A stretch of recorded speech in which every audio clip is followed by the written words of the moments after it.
Thank you. Hi, everyone. I'm Liz, and this is Jenna. I was the chief research officer at Warner Brothers for many years, and these were some of the amazing brands I worked on studying consumer behavior and how to bring people to TV shows or streaming episodes or buying a product or going to the movies and really trying to understand that consumer behavior. But over time, it became more and more evident to all of us that we had to understand the generational divide between these behaviors, right? And how did we message to those individual generations? Now, I don't want to speak in generalities because we all have a foot in multiple generations, right? These aren't hard and fast rules. But if you grew up in a certain era, things did impact how you see the world. So, kicking it off, 5 generations in the workplace. Some of you might say, yeah, the silent generation's really not here anymore. They're leading our country, right?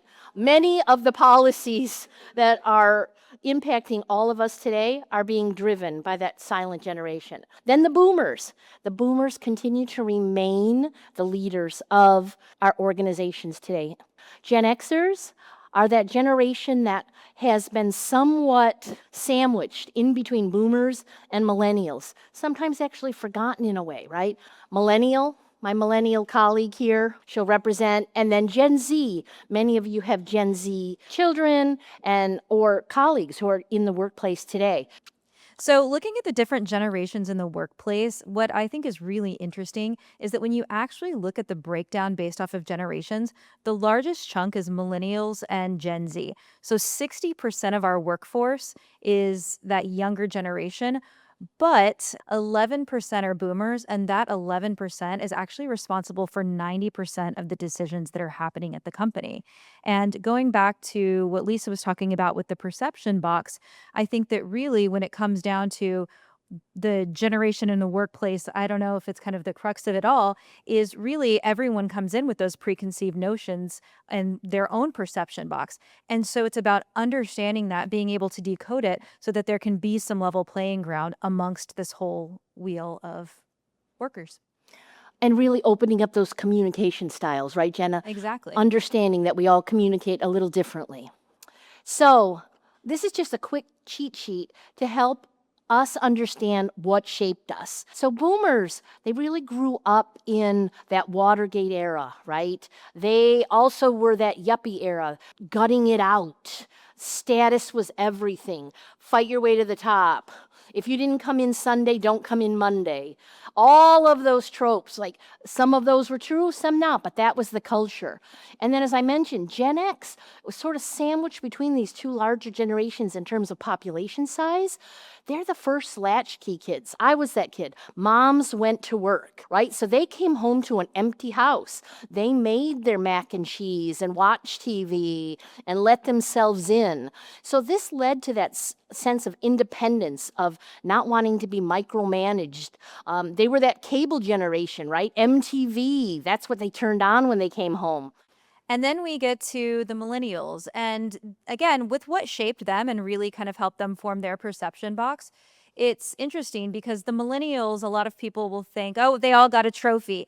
And they did. But what it did was it almost equalized. And so, since everybody was on the same playing field, they became a lot more empathetic. They grew up with things like Columbine, with 9/11. They grew up kind of not having internet and then all of a sudden having it and then it getting super fast. And so really kind of had to learn as that was going. And then when you get to Gen Z, there are people who grew up with a recession. There are people who grew up with AI, people who've always had a touch screen in front of them and don't know what dial-up internet actually is. And so when you think about all 4 of these different generations, there are a lot of really big things that happened throughout the course of all of their lives that have shaped them up to where they are now, and that's giving them these different perceptions within the workplace. And I think it's also perceptions that certain generations may make about others. Gen Z also, right, lived through a global pandemic that disrupted their educational years, missing proms or missing graduation. And now they're entering the workforce, and AI is gobbling up some of those entry level positions. So they're facing a labor market that shouldn't have a real shortage, but it does have a shortage. And those learning positions are being taken away. So you're seeing college admissions start to drop as kids decide, hey, I'm not going to pay for that college education. I'm going to go into a trade. trade, right? Either an electrician, a plumber, a mechanic, whatever that cannot be undone by AI. So, from our generation, again, and these are generalities, and we all live across, but based on these, how do we show up at work? So, I started to mention with boomers, it's that gut it out, I can do it, I want that corner office, your title is status. Gen Xers, how are they showing up at work? They're that generation, again, that is squeezed between these two larger populations. And what's happening? The boomers aren't moving out of the way. Companies have kept boomers in these positions to ride out the pandemic, to make sure these companies remain on track. And so the Gen Xers are stuck. They want to make that next leap into that managerial role, but they're not making it. And what's happening in some cases is companies are bypassing them and hiring the millennial and moving the millennial into the CEO position when the CEO retires. So you have this graying at the top, Gen Xers being squeezed, and millennials moving in. But what Gen X is doing, like they've always done with that independent spirit, is saying, guess what? I'm going to have a work-life balance. I'm going to focus on me. I'm going to be an independent person. So they're using it and turning it, this challenge, into an advantage. And as for millennials, they are all about collaboration. They want to work with their peers. They look at everything and say, you've got a great idea. Let's go with that. They're more about giving credit to the ideas instead of walking into a meeting and having someone else take credit for your idea, which is probably We all know to that. all of us. It's more about really having a seat at the table and standing behind a purpose. They want to know the why. They want to understand what they're doing is mattering and how that's going to ultimately then affect their career trajectory in terms of what they're giving back and out to the company instead of just, I need that corner office and the nameplate. And then when you get to Gen Z, it's a little bit different. For them, it's really, they've grown up with this creator economy. And so for them, it's about kind of getting in there and doing it, but also wanting that instant feedback, being able to talk to somebody, whether it's on Zoom, whether it's in person, and being able to instantly know how they are. They're scared as well. They're also scared that they're going to get laid off, that they're not going to have a job, that it's going to be hard to even get their foot in the door because we've got AI that's coming in and taking a lot of those entry level assistant or coordinator roles. And so for them, where they're really looking for support is partially in terms of saying, okay, you're not getting fired today. We're part of a team and we're doing this, but really also understanding and respecting where they're coming from. And then even if they give you a blank stare, there still is meaning behind that. So what we're talking about today is different communication styles, different communication platforms. At the end of the day, it may be more effort, but we are stronger together. So we have a couple videos right now, TikTok videos, that are going to show all four perspectives in the workplace. And I think they're a lot of fun. So first, career advice, and next, the Monday 8 a.m. meeting. They give you some career advice, take it if you want, but you want to be like kind of important, but not too important where you can't take a vacation for 2 weeks without them blowing up your phone. Does that make sense? Oh, never accept the first salary offer or the second or even the third. Always negotiate. That's how you get more money. I want you to keep working hard, but your mental health is more important than any job and racing for that next goalpost. I don't want you to burn out. I have been there one too many times. It is not good. The harder you work, the more luck you'll have. All right. I mean, look at me. I spent years at this company and I've made it to the top. Yeah. So strive for that. And, another one I saw kind of on the internet, if you're not learning or earning, then it may be time to like switch jobs or careers. The vibes are off on the first Zoom call, block them. Use some of the free resources we have. Therapy is a good place to start, so I recommend that. Look, they gave you a mug in 98 and a polo in 2004. That's called appreciation, my friend. Have you ever tried doing the bare minimum? So again, obviously exaggerations, but you see a kernel of truth in all of those, right? And sometimes I see myself in that freaking boomer because I have those 7 a.m. Monday meetings. And like Jenna normally lives in New York, so it was 10 a.m. She moves out to LA for the summer. She's like, are we holding these at 7? I'm like, oh yeah. Oh yeah, my millennial friend. Yep. So we can see what that looks like on our next slide.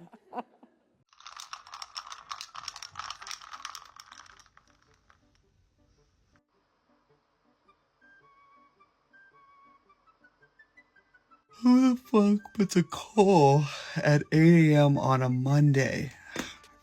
I love Mondays. Perfect opportunity to seize the day.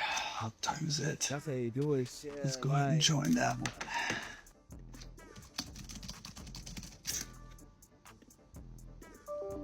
Shh. 8 a.m. call. Let's see if we can push that to later.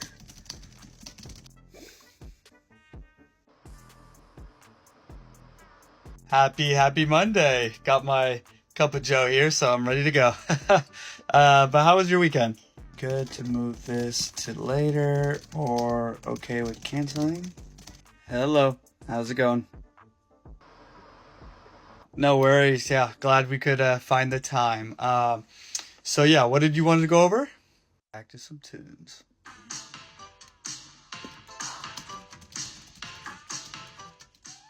So you all get, again, you know, a little bit of truth there, a lot of fun, but really, I mean, some of it is true. When I look at myself, you know, some of it is true. Like, seize the day.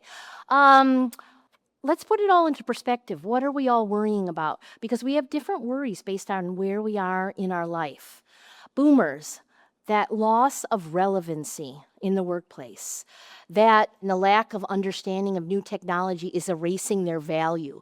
It's loss. They're being downsized, they're being outsized. Gen Xers, as I mentioned, stuck in that position, right? They can't ascend to that top role. Millennials are at their heels. They worry about, can they make it to the top, or are the millennials right at their heels and they're not going to ever ascend to that? And then what is their life? How do they balance their life? Millennials, tell us what you're worried about. What are we worried about? We're really worried about people not really seeing everything that we're doing. We always want to make sure that everything we're doing is right. We don't want to be passed up for leadership opportunities because of that gray ceiling. And we're looking to really be seen for who we are and what we're actually bringing to the team. And then for Gen Z, they're really worried about dealing with burnout before they even actually hit their stride. They're worried about their job security. They're worrying about feeling unseen. Am I adding enough? How's that working? They're also scared that they're going to get laid off, that they're not going to have a job, that it's going to be hard to even get their foot in the door because we've got AI that's coming in and taking a lot of those entry-level assistant or coordinator roles. So let's go through 6 areas where tensions can arise due to our different communication styles, due to the generation in which we were born, and how we can bridge them. So different values. Values of boomers, again, that need to exceed and succeed and be at the top and to gut it out no matter what. Gen Z, really, I mean, their whole world was turned upside down. They went to school online and bypassed like major touchstone events, proms, homecoming, graduations, whatever that might be, because of the pandemic. So they really, beyond just flexibility, it's that ability to work in a hybrid, flexible environment in ways that we're not even thinking about today. With Gen Z, the biggest thing that they need is they need this different types of flexibility. For them, this means remote and hybrid options and realizing that just because they aren't in the office doesn't mean that they're not being productive. They're already leading in some organizations, and we're going to talk about that and how their leadership style is different than both boomers and Gen Xers. With Gen Z, what we're seeing with them coming into the workplace is that the rules are already changing based off of their unique needs and perception of things. And with them, they want fairness, transparency. They're showing their emotional intelligence that they have. And things that are important to them is that they're coming out and they're seeking this feedback. They're also giving it regularly, but it's because they're really thinking that this is a collaborative environment and that they're wanting their voices to actually be heard. They're also 3 times more likely to prioritize their mental health over leaders in certain situations, which we kind of saw, I mean, to the extreme in that video that we watched. But a lot of it is really about, I've worked hard, I've done this, and now I need to go take a break so that I can come back and be even more productive. So let's go through bridging a gap with intention. Boomers still prefer those face-to-face conversations. Gen X is all about keeping it brief and to the point. Too long, didn't read. With millennials, it's all about collaboration. So it's let's hop on Zoom, let's quickly go through this. We're going to do it together. We're going to have our team huddle. And then Gen Z comes at it a little bit differently. They're digital first on everything that they do. So they're using Slack, they're using voice notes. Like, I mean, it makes me feel old. I get all of these voice notes from them and I'm like, oh, I don't want to have to listen to that. Just type it. And so it really does come through with what you have and how you've grown up and what you're comfortable with in terms of actually bridging those different communication gaps. But with the 4 generations in the workplace, it's both I think it's our superpower, right, to bridge these gaps and to learn each other's communication styles. So let's hear back from a TikToker. Yeah, I think it would just be more efficient to meet face to face and hash out the details. Why don't we do 2 p.m.? No, I just send an email, but I think if we just hop on a call quickly, it would be much easier to explain. Why are they calling me? I'm just gonna let that go to voicemail. We can deal with this over email. I check email periodically. I am quicker to respond via text or DM on social. Understanding that flexibility is really a need that everybody has, and that communication is not one size fits all. And so, flexibility doesn't just mean you can work from home or you can work from the office, but it also really is about communication and everything else. And so, it's really understanding what those different generations are looking for in terms of how they like to be spoken to and how they want to receive the different types of information. Oh, one more fun video. Leadership style. Oh my God, you're sick? Oh my God, go. Why are you working? Go use a sick day. You should not be working right now. No, no, no, no, no. Taking a sick day. Oh no, field letter. Approved. Let me send her a TikTok. You're gonna take a sick day? You're not able to push through? Okay. It's not COVID, is it? Sick day. Okay. You don't sound terrible. Do you mind just turning on your camera so I can see that you're actually sick? Your cough sounds horrible. I actually have some good stuff. Let me send you what I use when I'm sick, and make sure you drink a lot of water too. All good. I will cover off for you. Just do you mind just finishing up what you're working on, and then just let the team know that you're not going to be on that call. Okay. Gosh darn it. Okay, I wish you would have let me know a little bit earlier, but all right, we're gonna work and see how we can cover off for you. All right, so stay put. Sounds good. Feel better. Okay, bye. Poor baby. Even though everybody has these different perceptions, and it really does go back to your perception box and everything that you've kind of created based off of the different life that you've lived and the things that your generation has been through up until that point, all everybody really does want is this common ground of wanting to be heard, understood, produce, and add value. And so it's about finding that and being able to kind of use that as a leveler, and also not being afraid to ask, to go up to somebody and say, how do you like to be spoken to? What is your work style? Do you prefer this? Do you prefer that? And really having that open conversation instead of just kind of going out and assuming based off of your perception of what somebody is because of their age. We're stronger together, and we're stronger when we let each other shine in our own roles. And we're not afraid of letting a younger colleague lead the way. Because it just isn't about these generations, but it's about people. And when we meet people with curiosity, intention, and awareness of our own perception box, that's really the secret unlock, and that's really truly where that magic happens. And where everyone wins. Ta-da!